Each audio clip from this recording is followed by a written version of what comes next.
دخلت حساب التيك توك اتصفح في المنشنات اللي عملتوا لي اياها واشوف اذا في موضوع مهم احكي عنه عشان اصور فيديو. وفجأة وانا بلفلف بالمنشنات بلاقي فيديو لواحد عامل اعلان لمطعم ماك. انتم متخيلين في عز الظروف اللي احنا عايشين فيها والحرب على اخواننا بغزة ترك كل هاي الظروف وراح يعمل لهم اعلان؟ زي ما بتعرفوا انه يزن انسان كيوت ما بحب يتدخل بحياة الناس ولا يحكي عنهم بالمرة. او لا بصراحة ما عرفتش اسكت عن الموضوع، عشان هيك شغلت الكاميرا وبدي احكي عن الموضوع. بدي اشوف هذا الانسان شو مشكلته في الحياة. يعني كل الظروف والمصايب والحروب اللي بتصير مش مكفية انك تترك هذا الموضوع؟ بدك تاكل ماك كل بينك وبين حالك بس تروح تعمل لهم اعلان. خلوا هذا الكلام لحديت ما نوصل للفيديو ونشوفه لانه في عندي حكي كثير. وبالمناسبة هي حساب التيك توك طالع قدامكم، اي فيديو متخلف او موضوع حابين احكي عنه بس اعملوا لي منشن وما عليكم بالباقي. ويلا نفوت على التيك توك نشوف ايش قصة هذا الانسان. ومش غلط لو تعمل لايك للفيديو يا اخي، اعمل لايك، ايش بتخسر؟ ترى والله اللايك ببلاش. كنت اتمشى في امان الله الا اشوف فرع ماكدونالدز قدامي ومسوين تعاون مع فيلم ماينكرافت. شوفوا الكريبر عاملين تعاون مع ماينكرافت، لازم كلنا نطلع نشتري ماك من بكره. يعني انتم متخيلين عظمة كمل بنحكي في الموضوع بعد ما تخلص. مسوين تعاون مع فيلم ماينكرافت. شوفوا الكريبرز والاشياء اللي موجوده، حرفيا شوفوا كيف الفرع متغير بالكامل، كأنك دخلت عالم ماينكرافت. الديكور متغير وحتى بالشاشات وحتى زي ما تشوفون قدامكم الآن تغليف الأكل. وأكيد هنا ما ننسى الهابي ميل. وهنا قلت خلني يعني عاملين لك أجواء ماينكرافت في المطعم. طب شو المغري في الموضوع؟ يعني ليش أروح على مكان عامل تصميم ماينكرافت؟ يعني إذا بعطيني إشي واحد مغري خليني أروح على مكان عامل تصميم ماينكرافت أنا من أول الناس اللي حتكون رايحة. طب شو الممتع في الموضوع؟ أنت بس تقدم فكرة الإعلان، مش فارقة معك إن شاء الله. كمل يزن، اسكت خليه يكمل للنهايه وبعدين بنحكي. كمل. وصل اكلي وكل الاشياء بثيم فيلم ماينكرافت. وهذا صوص وجبه ماينكرافت الجديد اللي هو صوص ماجما سبايسي الحار. طبعا لازم تجربونه عشان تعيشون الجو، تراه حار بس لذيذ مره.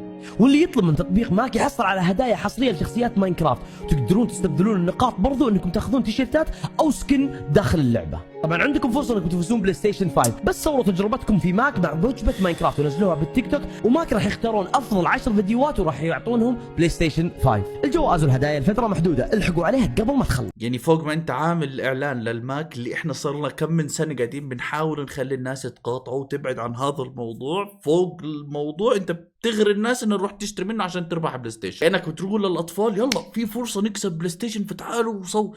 يا زلمه اوكي بدك تاكل ماك كل بينك وبين نفسك، فيش داعي تفضح الدنيا وتشهر في الموضوع. طيب عادي كل بينك وبين نفسك وسكر على الموضوع، ما حدش داري. بس انك تعارض كل هالامم اللي قاعده بتحكي انه هو مقاطعه وتفرجي للناس انه والله انا مش فارق معي الموضوع، المهم اني اعمل اعلان، هيك اوفر. والله العظيم الانسان خلق في عنده شويه خجل، ففيش داعي نقطعه ونخفيه من الدنيا هاي. شو نعمل لك اكثر عشان ما تروج لهاي الناس؟ شو نعمل اكثر؟ يعني نحط لك جثه في البوكس تبع عشان تفهم انه هذا الاشي ضد؟ يا زلمه مشان الله ترحمني. انا عارف انه ماك بدفع مبالغ كبيره بس مش حلو انهم يشتروا مبادئك في كم من ليره ولا كم من ريال. يعني والله استحي شوي، يعني نستحي بس شوي صغيره بنعملش هاي الشغلات. وشو الاغراء؟ وين الاغراء لما افوت على المحل الاقي مجسمات ماينكرافت؟ يعني كيف اقنعك؟ يعني طب ما انا هسه بعمل لك اياها في الدار يا انت تضحكش علينا اذا بتحسساش انه احنا باين. اذا تشترون من ماك راح تحصلون على بلاي ستيشن. حصلت على بلاي ستيشن 5 على حساب مين يا زلمه؟ بتروج للموضوع انه اشي عادي. قلت لك بدك تاكل بدكش تقاطع عادي انت حر، بس كل في دارك، فيش داعي تجاهر في الموضوع. اقسم بالله يا جماعه كميه مغص مش طبيعيه. يعني هيك واحنا عرب ومسلمين ومع بعض وصلنا قديش بنحكي على موضوع انه فيش داعي نروج ونساعد في المطاعم هاي، بس لا في مصاري بنشتغل في الموضوع وبنمشي فيه. اللي يقول هذا مقاطعة لا، لأن هذا ماك السعودي، في فرق بين السعودي والأجنبي. كيف عكيفك هو؟ يعني السعودية بتقدر تروح تفتح ماك عكيفها. يعني إيش كاتبين مثلا أشرف تحتيها ماك كبيرة؟ يعني كيف شارين الوكالة بأحسن؟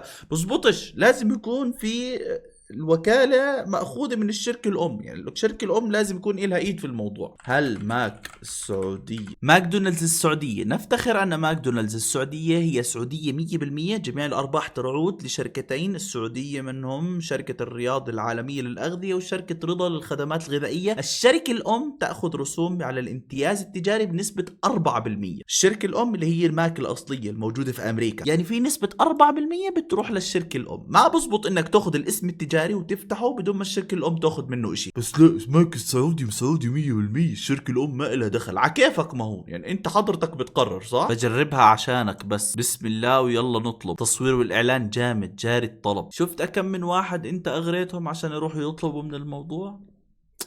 ممتاز، استمر. طيب والمقاطعة؟ فلسطين حرة الحمد لله، في ناس صاحية وعارفة انه هذا الموضوع مخالف. زي ما حكيت، بدكش تقاطع، بدك تاكل اللي بدك اياه كله لحالك بينك وبين نفسك، مش داعي توعي الناس انه هذا الاشي عادي ويعملوا اللي بدهم اياه. وبس والله حبيت اني اوجه لك رسالة، اذا حابب تستفيد، مش حابب انت حر. كمل في الاعلانات، والاعلان الجاي بتمنى يكون لستاربكس، والاعلان اللي بعده طخ لك صاروخين. هذا اللي ضل والله. يا اخي والله الناس مستفزة، مش عارف ايش يضل يشوفوا عشان يحاولوا ينصروا بس لو شوي صغيرة.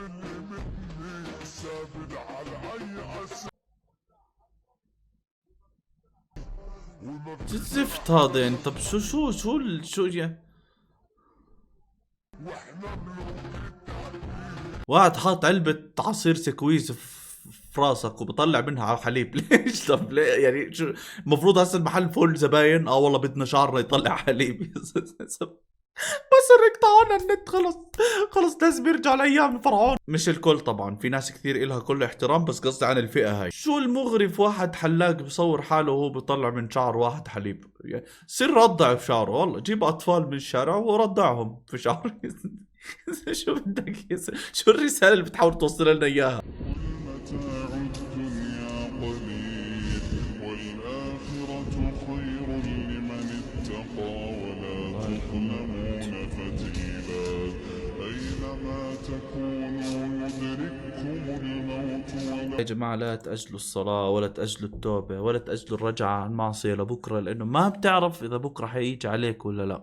صلي وصير إنسان أحسن مع ربنا، واقرأ قرآن والتزم في الأشياء اللي حكى لنا إياها ربنا، وابعد عن المعاصي، لأنه ما بتعرف متى يومك يجي. ما بتعرف، الموت ما عليه كبير. في ناس كثير ماتت عمرها 15 14 17 20 21، ما بتعرف متى مكتوب لك تموت. وبالنهاية إذا أجت ساعتك لا في استغفار ولا في عبادة، خلص انقطع عملك، وعلى حسب شو النتيجة اللي طلعت فيها من الدنيا هتكمل فيها بالآخر. فصلوا وارجعوا لربنا، لأنه ما بتعرف متى يومك يجي، يمكن كمان ثانيتين. ما بتعرف إذا معك وقت تتوب وترجع لربنا ولا لا. شكرا كثير على المشاركة الحلوة الجميلة يا بسام. هاي الفيديوهات حلوة، بحب الأشياء هاي اللي بتذكر الناس إنه الآخرة موجودة وجاي. طيب بمناسبة العيد، أي حدا بيكتب بالكومنت وبشرح لي وبيعرف شو سبب الحركة اللي جوا ايدي واللي رفع السماء، راح يكسب $300 وين ما كان يكون بالارض. واحد بيكتب غلط مش راح ارد عليه، واحد بيكتب صح راح يتفاجئ اني باعث له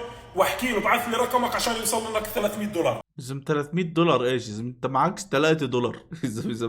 إذا أنت مسجل في الجيم مش دير تترجاه إنه بدفع لك الشهر الجاي. مع مشان شو السبب الحركة اللي في إيدك؟ يعني حركة عضلة، شو بدها تكون يعني؟ مثلا في إنسان عايش جوا ديناصور على قولتك.